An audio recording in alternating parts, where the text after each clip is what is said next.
Welcome to B.A.Showoff, the dance lifestyle podcast. I'm Becky. And I'm Alexandra. And whether you're a dance coach, dance parent, or a dancer yourself, this is the show for you. Today, we're sitting and talking with the assistant coach of the University of Miami, Katie Wilson. Hi, Katie. Hello. Hi. Welcome. Hi, I'm excited. We're excited to have you. So, Katie, why don't you tell us a little bit about yourself, your background, how you got started, and how you ended up where you're at now? Okay, this I was thinking about earlier because this is very long, so buckle up. Love it.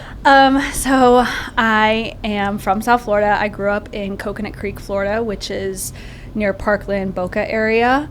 I grew up dancing at Dance Theater of Parkland until I was about, I think, a sophomore in high school. And at that time, that's when the Pulse convention started. Jump, I think, was starting. I'm not sure. I just remember going to Pulse around, I think I was in 5th grade with the competition team at Dance Theater and being like, oh my God, that's dance. I'm not dancing like that. I need to do that. How do I do that? And at the same time, So You Think was huge. YouTube had just started, so I was always watching competition dance on YouTube, and I was kind of confused because the studio I was going to was super recreational, but we did compete. So I was like, how come I'm not dancing like that? What's going on?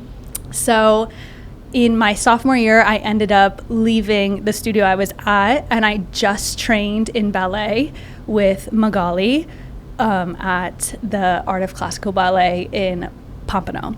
And I would go there Monday and Wednesday, and then I would go to Euphoria, which was a hip-hop studio in Coral Springs at the time. And then there was one girl who was older than me at Dance Theater who started going to Focal Point. Her name was Sarah Ponsek, and her mom was like, oh, Katie should go to Focal Point, try it out. And I was so scared.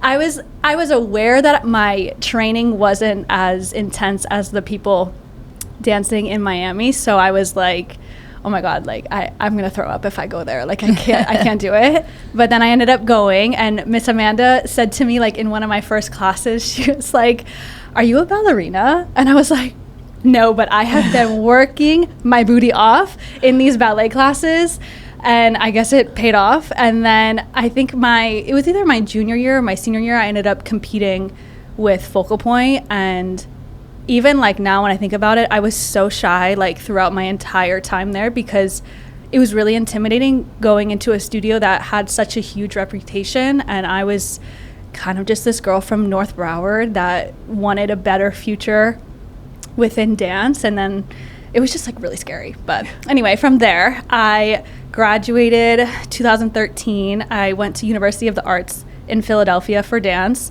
which is kind of a Juilliard situation, very conservatory based. I loved my time there, but I was only there for my first 2 years. UArts was, I say was because it closed now. I don't know if you guys know that. It's terrible. Makes you want to cry. But I, at the same time, just wanted to be a college girl, and I wanted to join a sorority. And I was like, wow, I'm going to this art school. We don't even have clubs here. What am I doing? And I think my mom knew that I wasn't that happy. And I remember she called me my second week of class and was like, do you want to transfer? And I was like, no, I love it here. My professors were so cool. I learned everything about dance at UArts. The facilities were beautiful, everything. But something in me was I want to be a college girl. All of my high school friends were at Florida State, joining sororities. I was should I be experiencing college or should I just worry about my training? So then at the end of my sophomore year, I was looking at other schools to see where to transfer to. And at a very big moment, I thought I was going to transfer to Pace, which doesn't make any sense. My mom, she flew to Philly. We drove to New York, and I met with the dance director at Pace. And basically she told me I would have to start over as a freshman because I wasn't taking TAP. And I was like, I'm not doing that. If I'm going to transfer, I can't take more time, especially just being a dance major. I was like, no. So then I was looking at every other school that I could. I found Loyola Marymount University that it's in Los Angeles, and the dance director at UArts knew the one at LMU and basically got me an interview, and I was accepted within like a month or two, and I moved my whole life from Philadelphia to Los Angeles, and I finished my degree there for my junior and senior year. That's cool that this girl from North Broward, that you had that personality, that you were able to go from one place to the other and not be shy about the fact that you didn't know anybody. It was really scary. And like, I think about it now because I don't think I would be able to do that now. And I don't know even in Philly, I didn't know anybody in Philly. I didn't know anybody at all. I had to make all of my friends. And then transferring as a junior into this university that did have other real life majors, not just art majors, and fraternities, sororities. Like I was so determined. I was like, I'm gonna join a sorority. I ended up joining Delta Gamma, which is like the one I wanted. And then I was, how like sororities do those like lip sync things? Yeah. That was like what I wanted. And then I got to play the role as Britney Spears my senior year. Like I was like, I made myself that girl. Like I was very determined, but it was really scary. Like I had to get a car. I didn't have a car in Philly. And so my mom like shipped me one. I didn't even know what car I was getting. I just got one. It just appeared. And then finding roommates was terrible. Like I didn't know anybody. It was wild. But for the most part, like when I think back to it, I was always really involved with dance. Like in Philly, I interned at Millennium when it opened in Philadelphia. And like at the time, Millennium LA was like, everybody's like wanted to be there, whatever. And so when they opened in Philly, I was like, this will be a good opportunity, something cool to have on my resume. I'll learn a lot from the people working here, and I did. And then when I transferred, I started working for Artist Simply Human, and I was a staff member for ASH, and I would fly each weekend. And I just tried to stay involved with dance as much as I could because I knew leaving UArts, I wasn't going to get the training. I mean, it's hard because the faculty at LMU were just as great, but I knew it was going to be a little bit different. It wasn't going to be as heightened as what I was getting at UArts. Yeah. But yeah. And then when did you come back to Miami? Oh my God. Okay. So I graduated 2017 with my dance degree. And at the time I was like, the purpose of me transferring to LMU was because it was in LA and I thought that that's what I wanted. And then I moved from like, LMU is kind of near where LAX is. I moved to like North Hollywood area after college. I started just kind of like taking classes. I would walk to Millennium. I would take like 5 classes a day and then I would walk home. And I was like applying to whatever jobs I could. I got an internship at Clear Talent, and then I was also hired to coach a high school dance team at an all-girls school. And I knew in the back of my head that I was like not happy and I didn't necessarily like enjoy living there.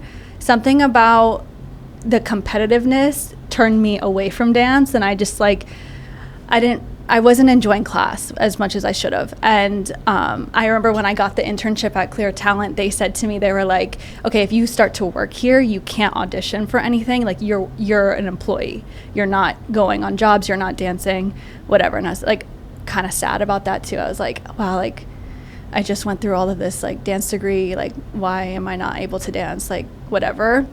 So then literally like within 2 weeks, I was like, wow, I really always wanted to be a heat dancer. Like, should I just move home? Like, I don't know. I don't know if I'm happy here. I was going back and forth, whatever. And then so I booked my flight home to audition for the Miami Heat Dancers in 2017. And I still had my apartment in LA, my car, everything, all my belongings were in LA. I try out, I make it to boot camp. I get cut the Wednesday, like in the middle of boot camp. I was absolutely devastated. I can't even explain the mental things that were going through my head. And then this is like an off side story, but the same day I found out one of my best friends passed away. And something about that drew me to stay in Florida. Like, I knew I wasn't supposed to be back in LA. Like, I just knew my life was supposed to be back in Florida. So I ended up moving home right after that, like maybe 2 weeks, canceled my lease, shipped my car. Like, it was just like a lot.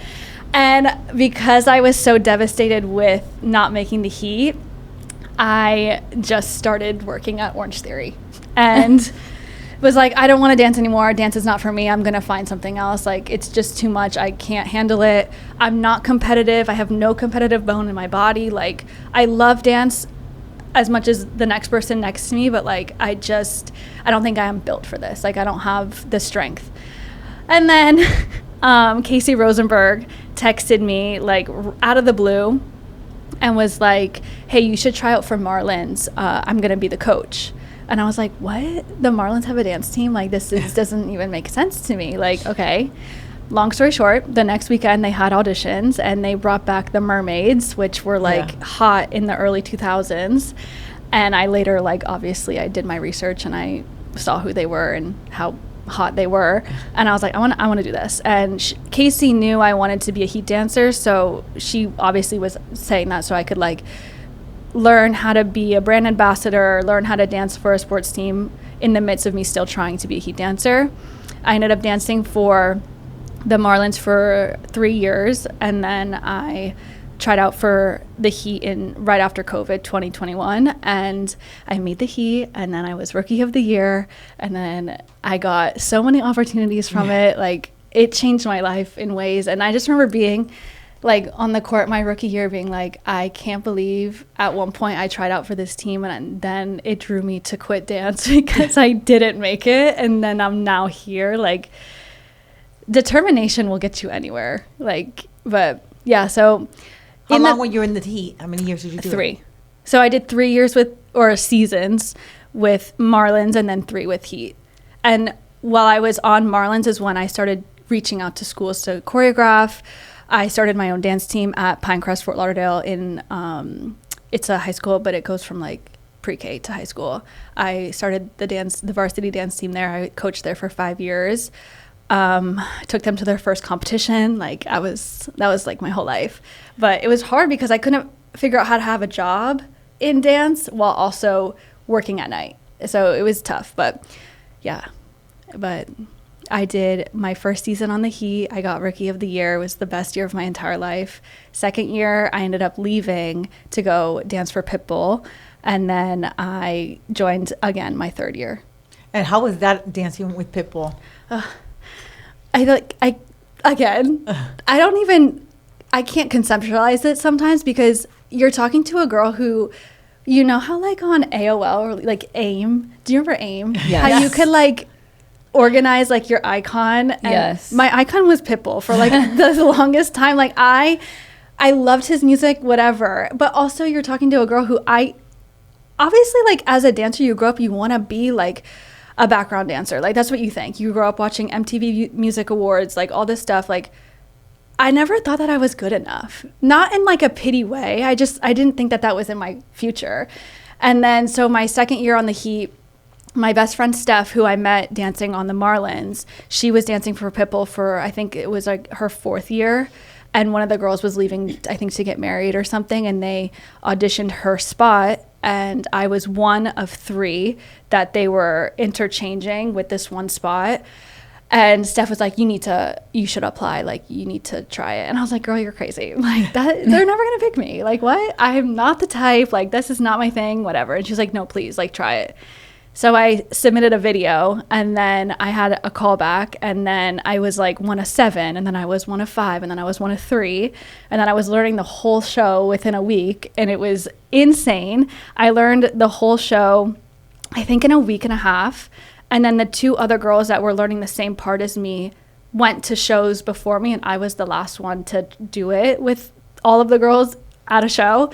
And my first show was in Hawaii. Oh, it was that's a great first place to go. It was not real life. Like, I want to be sick thinking about it. I practiced by myself for like 2 months. I would go to the studio. Let me rephrase. I would wake up, I would do Pilates. I would go to the studio.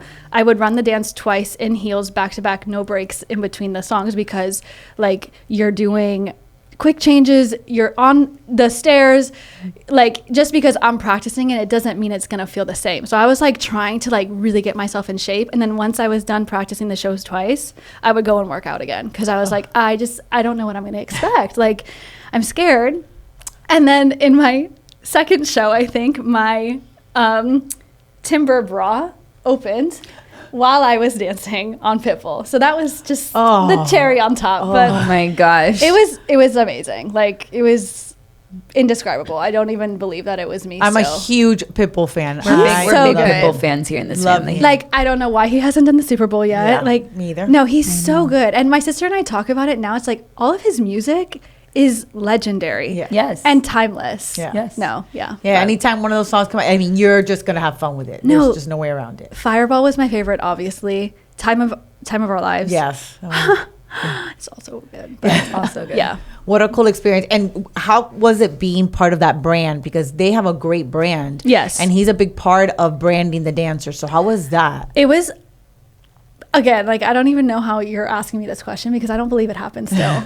It was really cool. The first time I met him, the first time I tried the stage on the stairs on the stage was my first show. Like, and I remember Shawnee, the dance captain, she was like, okay, Pitbull like wants to talk to you before the show. And I was like, I'm gonna throw up. Okay. And so he like, we're like behind the stage and he's like, just have fun. Like, I really don't care if you mess up. Like, I just want you to enjoy it. Like, are you comfortable? And I was like, yeah, I feel fine. Like, whatever, I'm talking to Pitbull, but sure, I feel fine. And he was like, just enjoy yourself. Like, we're so happy that you're here. And like, I'm so grateful that you learned this. And he was so nice. And then the whole time, like, all the girls were just like, he doesn't care. He would rather you touch him aggressively than be shy about it. And I was like, okay, cool. And it came so naturally, which is like so weird. But yeah, I mean, representing that brand is like, it's so cool. Like, I don't know how to explain it. I cannot believe it happened to me. I can't believe I got to experience that. And I got to experience it on stage with one of my best friends in Hawaii. Like, it just like doesn't make sense. Like, And it's so cool because he's one of the few artists who shows any type of appreciation for the dancers. Because Yes. a lot of artists don't care about the dancers. No, and one of the shows, I think it was Savannah's birthday, one of the girls, and he like completely shouted her out. Like, she had a moment on the stage, and like they have like these in between songs that the girls will fight over to do solo moments, and like it was so funny for me to like witness them be like, I want to do this intro, and I'm like, I would die to do this intro, but I'm gonna take a sit backstage and catch my breath.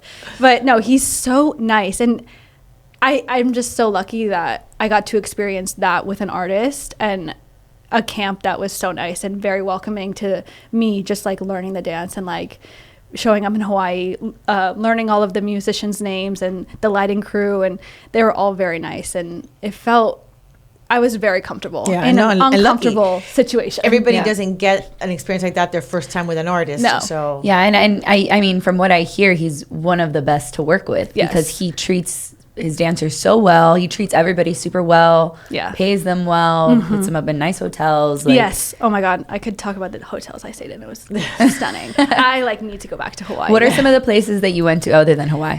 I was supposed to do Hawaii and Vegas, but I got cut after Hawaii. And I mean, I was obviously sad about it at a time in my life, and it was tough because with the heat in my second year, you're not allowed to be on the team and work for an artist. So I technically was let go when I got this opportunity.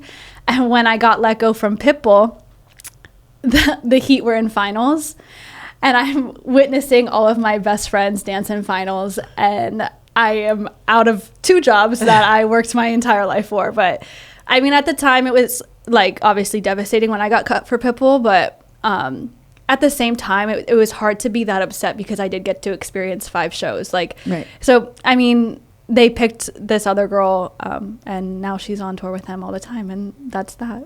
and you moved on. And I moved on, yeah. I mean, like, when I left the Heat too, Natalia, and at the time our manager was Crystal, it was awfully hard. Like, I was crying in the parking lot on the phone with them before walking into rehearsal to learn Pitbull's show, and they were like, we want the best for you. Like, this is just something that we have to do on the business side. And like, if anything ever happens, please come back. Like, you know, you're always welcome here, whatever. And when I did get cut, I ended up obviously re-auditioning for my 3rd season. And, you know, I did not take that lightly though. Like, just because they knew who I was and I was on the team, like, I did not act like that. Like, I was going to all the prep classes going into my 3rd year. I was showing up to Showstoppers, taking 5 classes a day, like, and then going to a prep class. Like, I trained still just as much as I did going into my rookie year.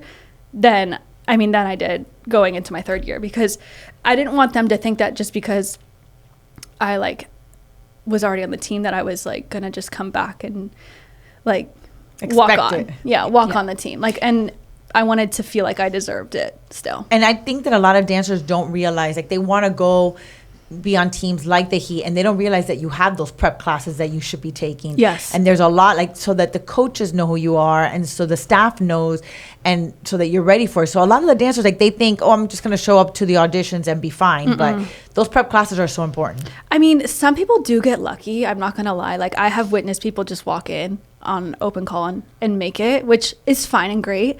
But at the same time, like, when you go and you show up to the dance classes, whether it's like just the dance classes or it's the long prep class audition clinic, like where you're doing the whole open call like run through, you're just what you said, you're seeing the people who do social media, you're getting to know them on a name to name basis, you're in front of coach, you're in front of all the dancers. And for the Heat especially, coach, she uses a lot of alumni within the prep classes and throughout auditions, where if you know the alumni and they start to know you, they could have your back in the room where you're not in, that you can't stand up for yourself. And you're going to want that alumni to be able to like stand up for you so that you can make it to the next round. Like, there's a lot of networking and a lot of things that you can do besides dance through showing up to these prep clinics, because you show who you are as a person, as a professional. Like, I think showing out also too, like, you think you're really nervous.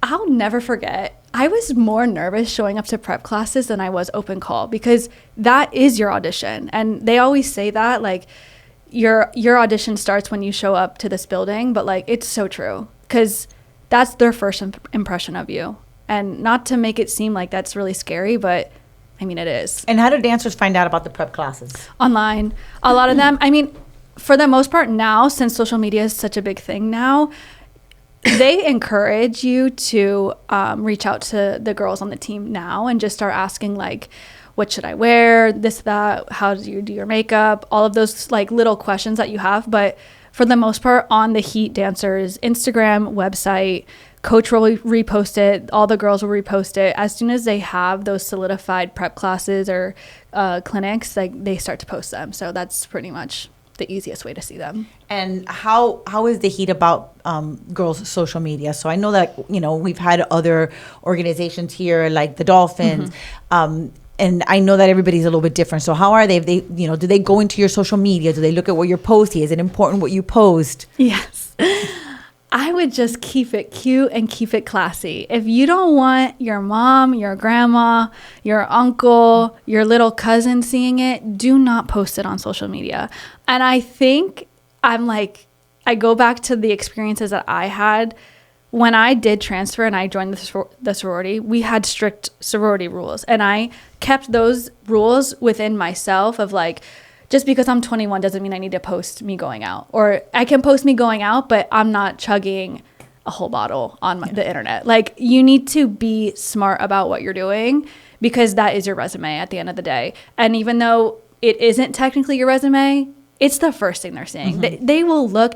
Even the girls who aren't on the team anymore are looking at your social media just because they want to see who's auditioning. Like, you have to keep it clean, cute, and collected. Yeah. Agree. We talk about that a lot. How important it is for everything. I mean, even sorority. If you want to get into sorority, if you want to get into a dance program, any job. Yeah. Like, that's your persona, and that's how you want to be perceived. So you don't want your future boss to think that you're just irresponsible and not protective of how the world sees you. It could be a make or break. Yeah. And sometimes they don't realize that. So what made you decide not to do the Heat anymore? Oh my goodness. So when I joined the Heat, I was 25. So I was already old. Like, I mean, Oh my God. compared though to the girls who make the team, like I was up there. Like, Oh, so I shouldn't try out. Nah, I'm gonna go with no. I think I shouldn't try out. I'm 31. You could try it. You never know. For the No, old but lady one. When I was Golden oldies.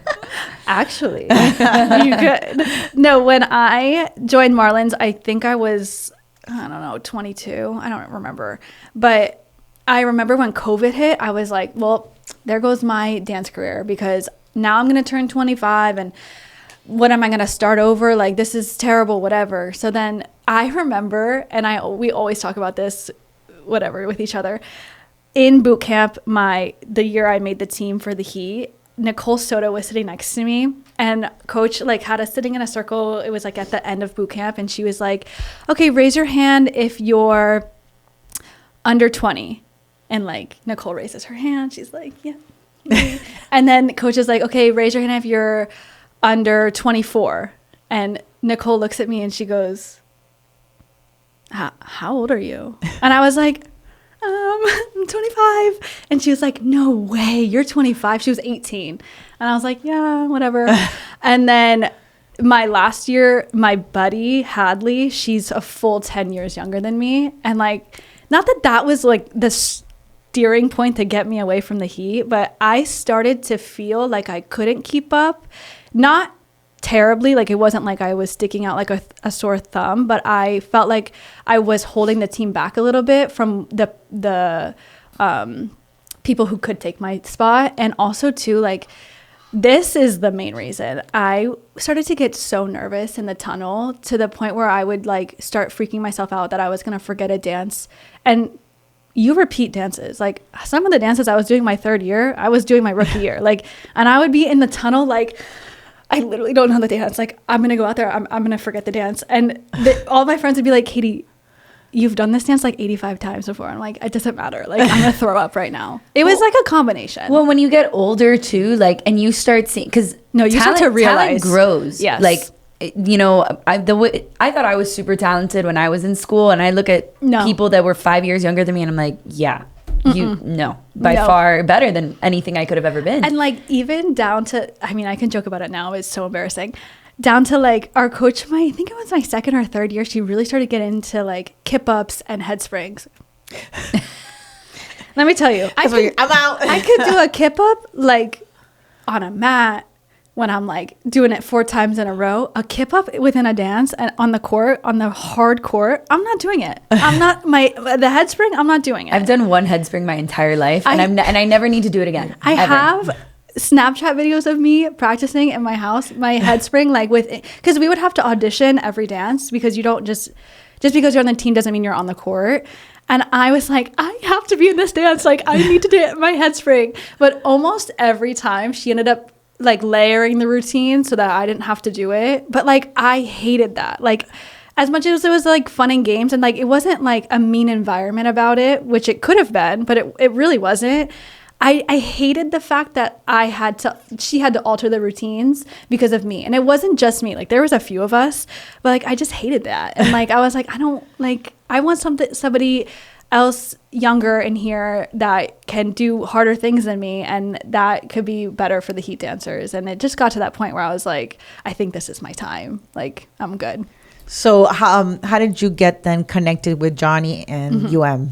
So Johnny, when she moved to South Florida, I remember just out of my connections at LMU, a lot of them are from the same area that Johnny is from, like Upper Bay Area, California. And my big at the time, she was a cheerleader for the Niners, my big in my sorority.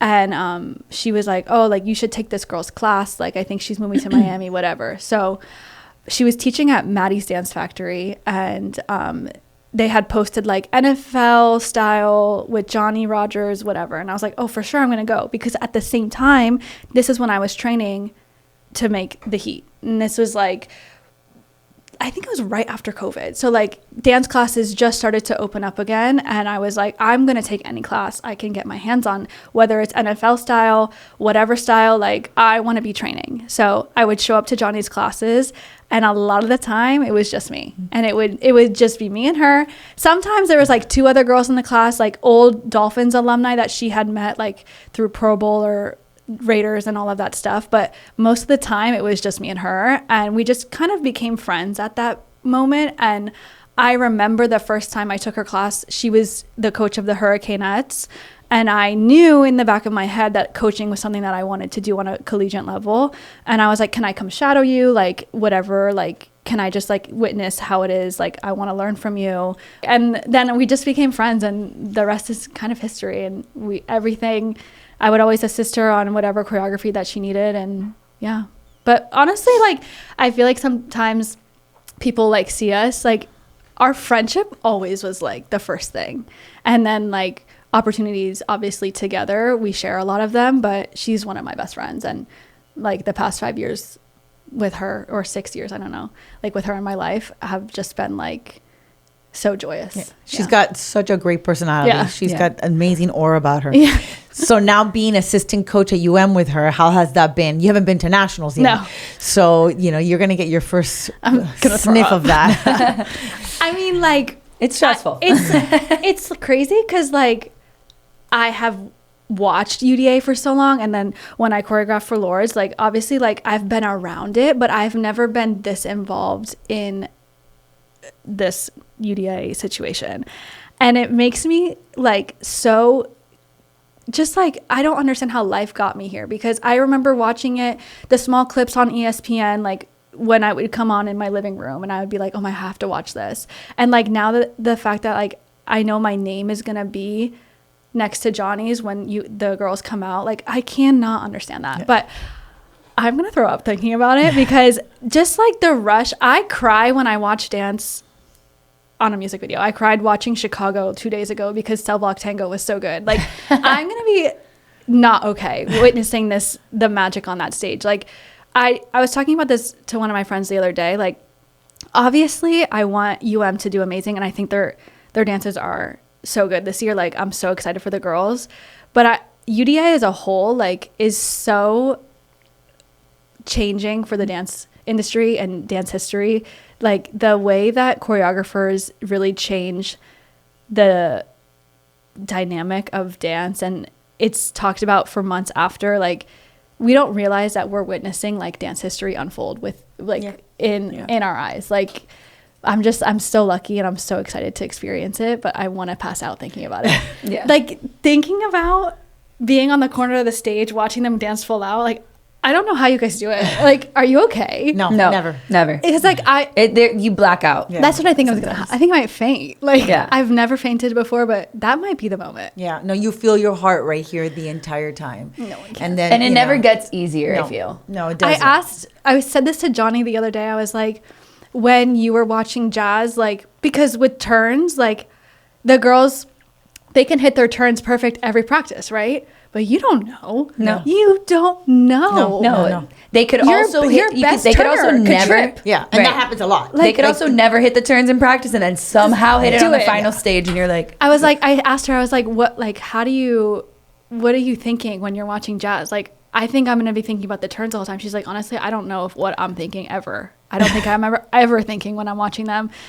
But like that is something that I'm like curious to see how I'm gonna react to watching. Just like in general, because you never know what's going to happen. And you're in the middle right now of prepping for nationals. Yeah. Are you guys rehearsing now? Because, we're in the break and a lot of college teams are on lockdown. And right. So are you guys in that mode too? Or, you guys are also in the playoffs. In the Cotton Bowl. Which is very exciting. So the girls are doing double duty. Yeah, triple really with basketball. But we left technically, what's today? Tuesday? We left last Friday? Yeah. I have no idea. I don't remember. The game was on Saturday. Okay, so then whatever. They left maybe the week before. Oh, it was the week before. They've already had a week off. Yeah. I can't remember because I work 6 other jobs. So I'm like, was I teaching that week? They left the week before, and then the girls who were selected to dance at Saturday's game flew to Texas with Johnny and another cheer coach, because I think it was either 11 or 12 got to go. And so they had some from cheer and some from dance at the football game. And then there's girls here still that are dancing at basketball games, whether it's 5 of them, 4 of them, 3 of them, they're still dancing at the basketball games. But we did have sort of our pre-lockdown before. It was like 4 days leading up to when they were leaving. And we had 12-hour days basically. And they would dance at a basketball game, and then we would be at practice until like 11:30 midnight, and then they went home. But we have them send us videos of them doing their dances full out, whether it's in their garage or a beautiful studio. Like they have to do it no matter what. But they get back on the 30th. The girls who are not going to the Cotton Bowl will be with me at the studio. I'm going to do like full technique class, like get their bodies back in shape, and also run their dances full out and all their tricks, turns, spacing, all of that stuff. And how do you guys pick who gets to go to the games? Seniority. Johnny picks it for the most part, just because it's also too, like, I'm still really new. Like, there are a lot of things that I don't know and I'm still figuring out. And she obviously knows a lot of these dancers better than I do. But we go back and forth. But for the most part, Johnny already knew who she wanted. But the seniors, like, for sure get to go first. Yeah, it makes sense. It also has to deal with their point system. Like, if they missed a lift, like, that's points off of their like grading scale, I guess you could say. And so like if you're somebody who missed lift, like you're not going to be selected to go to the game. But yeah. So and this being your first year with her, it's your first year that you've been on the field and coaching just college dance team. So what has that been like? Because a lot of dancers, they say, I want to go and be in a college dance team, but they don't realize how much goes with being on the national stage. It's not just nationals. It's all those games. It's all the practices for the games. It's basketball. So you've been learning that this year. So what has that been like? It's really cool because I love UM's program so much, because the way that Johnny has made it, they're dancing pretty much like an NFL dance team or NFL cheer squad.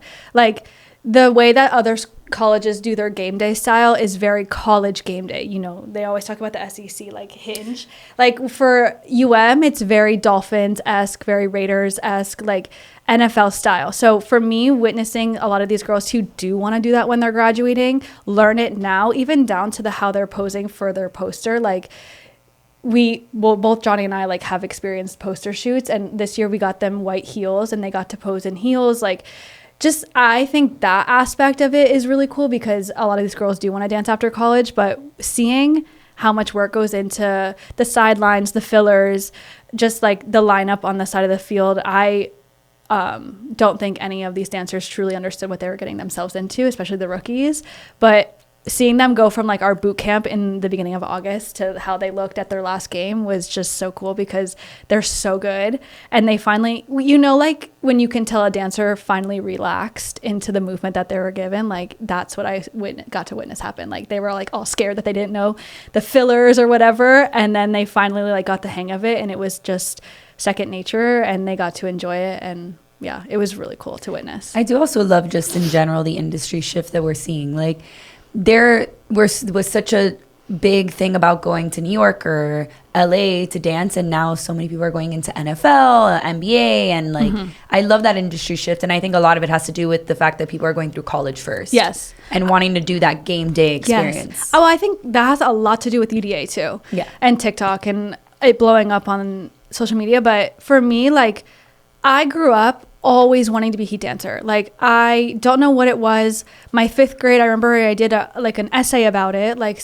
my teacher was like, write an essay about what you want to be. And I was like, I want to be a heat dancer. And I remember like the kids in my class kind of teasing me like, oh, like, how are you going to do that? Like, that you're not going to make money. Like, what are you going to do? And I'm like, I don't care. Like, I'm going to make it work. And then it's like to now, it's like they get to see it on such a different platform. Like, seeing it on social media and like seeing the consistency, because I do think a lot of the times people don't pursue dance because it's not consistent. You have to be hustling for your next job as soon as that job ends, or even when you're on a job, you're thinking about, my contract's up here, what am I going to do to pay rent? for like, how am I going to figure this out? And when you're dancing for a pro team, you're living in one city. If you're traveling, it's maybe 3 times a year, maybe with the organization. Like, you can have a stable job with it, or you can, some organizations now are paying a lot more, which is great. But I mean, I feel like the appeal for dancers is there because it's stable. And there's so many more opportunities now with choreography too. Like, a lot of girls in the heat now get to choreograph their dances on the heat. And like, that's so cool to me. Like, there's just, I think it's the stableness of it. But yeah. Yeah.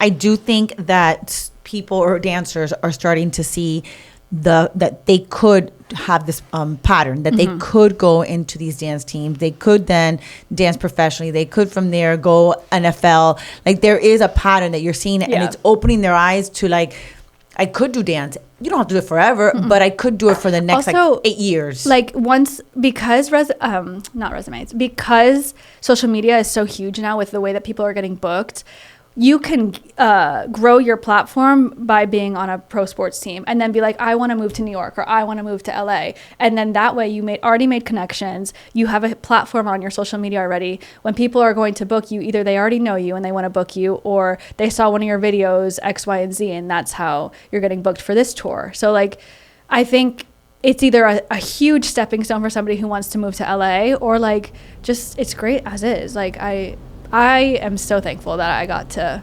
experience dancing in the pro sports like realm, especially in the age of social media. Yeah, I think it shifted a lot. I think it's also that like for a long time, like, parents didn't want kids going into being professional dancers because they were like, you're not going to get your degree, you're not going to, you know, have this experience. And now being able to go to college, you get your degree in whatever it is, but you continue dancing, and maybe you want to go off and dance, but you'll have your degree. Yeah. And I think that gives a lot more support. That I think a lot of kids back then, it was a lot harder for them because they felt like they didn't have family support. They didn't have, they had people telling them they shouldn't, they couldn't, whatever it was.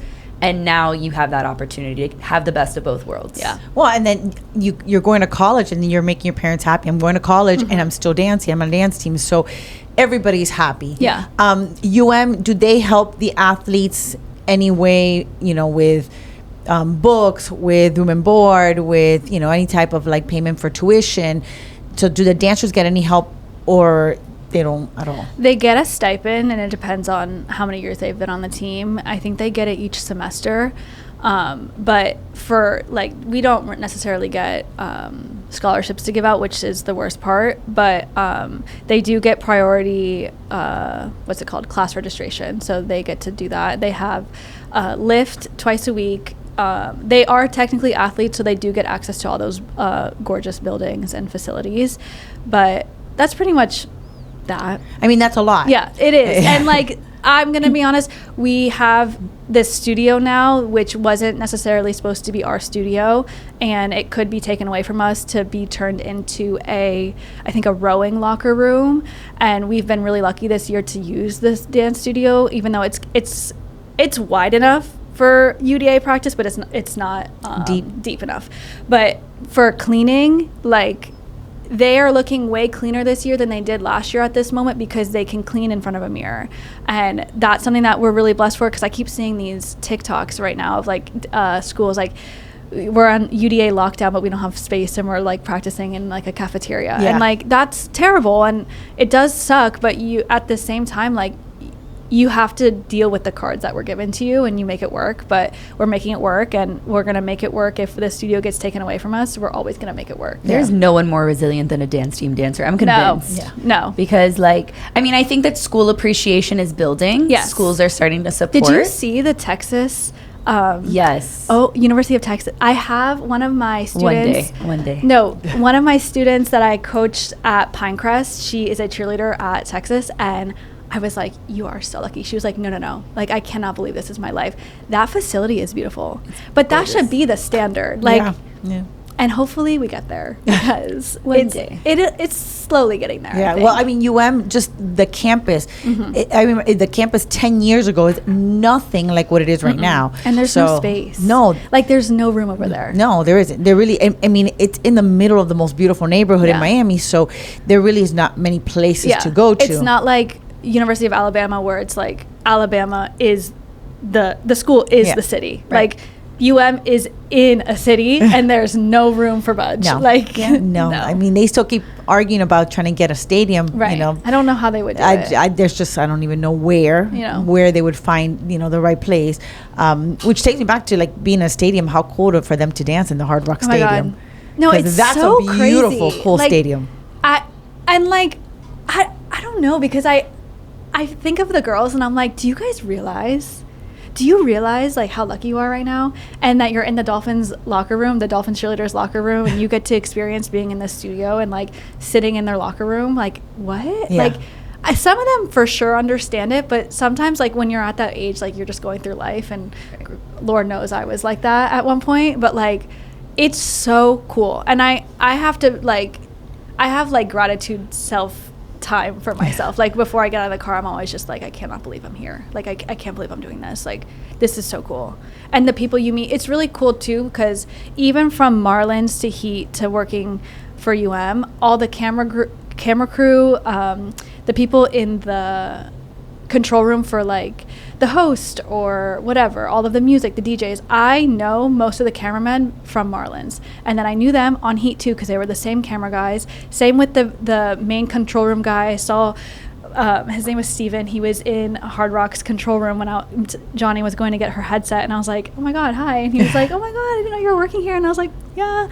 And then Dale obviously hosts the Heat and for some football games. So it's just, it feels like one big family that I've never left, that I was like adopted in, and now I'm here. Yeah, no, you have a very cool job. Like 20 years ago, that was my dream. I was like, I'm leaving Correaf and I want to go coach UM. God, imagine. Never made the step. I mean, clearly I'm still here. Well, but you're doing great. So it's just, when because I'm such a great school and such a great program, it's hard to leave. But 20 years ago, that was my dream. I was like, I want to go to UM because I'm such a huge UM fan that I was like, that's where I want to be. And my husband was always like, you should do it. And I was like, well, maybe eventually. And then no, it never happened. So it's crazy cool now to go back and be able to see you guys where you're at. Yeah, and like seeing the growth of the program too. I choreographed for UM before Johnny even was coaching there. When I first moved home, everybody always asks like how I got the opportunities I did. I was hustling. I was emailing at least 5 schools a day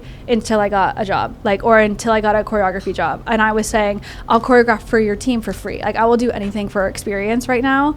I choreographed when Steph Moss was still the coach. I did a timeout dance, and it was like a pom, like for football.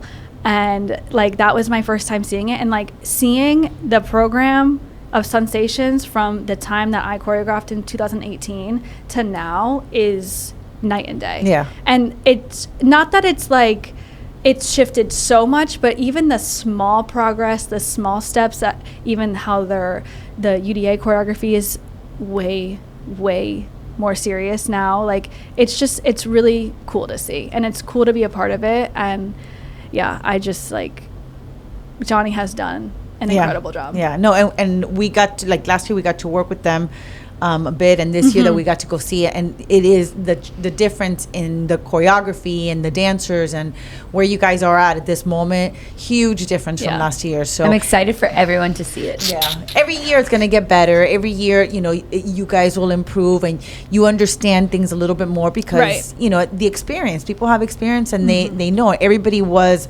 at the bottom at some point, and they found their way to move up, right? And that's just the way it is with UDA or with anything that you do. Yeah. So I think that they're going to do great this year. I'm excited to really see them on the stage. I'm like, the costumes are insane. I don't even want to say anymore. No. I can't. My nails are kind of like, did you guys see the jazz costume? No, we didn't. Oh, I thought you did. No, we didn't see it. We haven't seen it yet. Well, this is like a little hint. But these are going to have to last. She explained it to us. She did. She explained it to us. So, but we haven't seen it yet. Next time. I'm excited. I'm excited. No, I'm going to die. And I'm excited for you to experience your first time there at College Nationals. I'm going to throw up. It's going to be so fun too, because I work at 3 different studios now, and I teach at North Broward during the day. So I technically have 6 jobs, and I manage a social media account, but you do what you have to do. You work at North Broward with Allison? Yes. Oh, I love her. But I teach from like kindergarten to high school, like just like recreational dance all day, basically. But obviously she like does the team and whatever. But like from my students at North And you guys Broward, kind of look alike now that I'm looking at you. Yes. Yes. I can't wait to tell her that you said that because all the students at North Broward, they're like, Miss Allie. I'm like, I'm not Miss Allie. I'm sorry. But like some kids there, like I had 5th graders last year that are not even competitive dancers. They take dance as an elective at North Broward, and they were like, oh my God, the pink outfit, the hot in here outfit, like that's the team that you're going to be coaching. I'm like, They're like, that's so cool. I had one girl learn it. Like she like was like, I know the whole beginning, let me show it to you. Like whatever. But then I have very serious dancers from other studios that go because they're on high school dance teams like Somerset and all of these schools that they'll be there like in the crowd, and they're like messaging me like, oh my God, I can't wait to see you at UDA. And I'm like, don't look for me. Don't talk to me. Nobody speak to me. Nobody come up to me. Nobody look at me. I'm not there yet. Please. No, it's a fun experience. And honestly, I feel like going as a coach, the first year I think is always the hardest. And then like after things kind of, it's always hard, but things, you kind of understand things a little better. And there's so many great college coaches who, are very helpful. opening to help and, hold your hand. I've met a lot of them now, and like at UDA camp in Alabama, we met a lot of them, and then like obviously I know all the Florida coaches, and I know Chase really well, so I'm excited to see Chase. And it's just like I feel like it's gonna feel like one big hug, like because all your like closest friends are there in different aspects, and you're getting to witness your other friends like soar in their professional careers while you're simultaneously doing it at the same time. Like it's just, I am so thankful for dance, and I always think about like the questions when you're younger, when people are like, oh, like what do you want to do when you're older, or all these things. Like I genuinely could not imagine my life without dance in any aspect. Like whether I was this successful, I was more successful, or I was less successful and I'm just teaching like a 2nd grade class once a week. Like the fact that I get to do what I do is so cool. And like I see it on so many different stages right now, because I am teaching a lot of recreational classes, I'm teaching a lot of company classes, and I'm teaching a collegiate dance team. Like it's so rewarding. And it's funny because there's always so much negative with competition and with UDA, and everybody tries to find the negative side of it, but there's so many positives that people don't talk about. And that's where like you being on the side of with the dancers and the experiences that you're going through with them and the excitement, and it's not even about winning, it's about the experience and the journey that you're going through, and that weekend there at UDA, and there's just no comparing what you go through. It's not worth talking about the negatives. It's not worth pointing at like, oh, the music rule or this thing or the costume rule. Every competition and everything is going to have something that needs improving. And it's also like when you talk to the girls, like obviously we're trying to make semifinals, we're trying to make finals, like we're trying to do better than the year before. But like at the same time, I'm genuinely just happy with seeing improvement with the dancers. I'm happy watching them come together to make this piece the best that we can make this piece, no matter what team we're competing against, what teams are gonna be top 3. Like it's obviously a competition, but at the end of the day, you're learning life skills. You're coming together for a greater purpose. Like you're leaving a legacy at whether this year we go to finals or this year we don't go to finals. The seniors that are graduating are changing the pathway that what is being a Sunsation. Like they started when 4 years ago doing UDA when it was really fresh for Now they've experienced like a huge change to how people see Sunsations because of Hot in Here last year, and like they get to experience one more year, and like now they get to experience how people are going to view them this year. And I'm just happy seeing them grow as dancers and humans, and seeing the greater picture. And they get to competition is competition. They set their goals, and they now learn, this is what I need to do to get to my goal. And you learn that, okay, it's little goal, it eventually gets you there. And the process that they're going through, especially the seniors that have been through it already a couple of times, they've reached their goals, and they're getting better and better. So what a great experience to give them, and for them to be a part of, because everybody doesn't get it. No, everybody does not. But So Katie, it's been so great having you here with us. We've really enjoyed your story and everything you've been through. It's been a lot of fun, and we can't wait to see everything that you guys do at Nationals. So we'll be there cheering you on. Oh, thank you. Can't wait. Okay. And for all our viewers, thank you so much for joining us here today. And if you like what you heard, make sure to subscribe to our YouTube and follow us on Instagram. And if you have any questions or suggestions, make sure to click on the link tree in our bio and fill out our Google form. Bye, guys. Bye.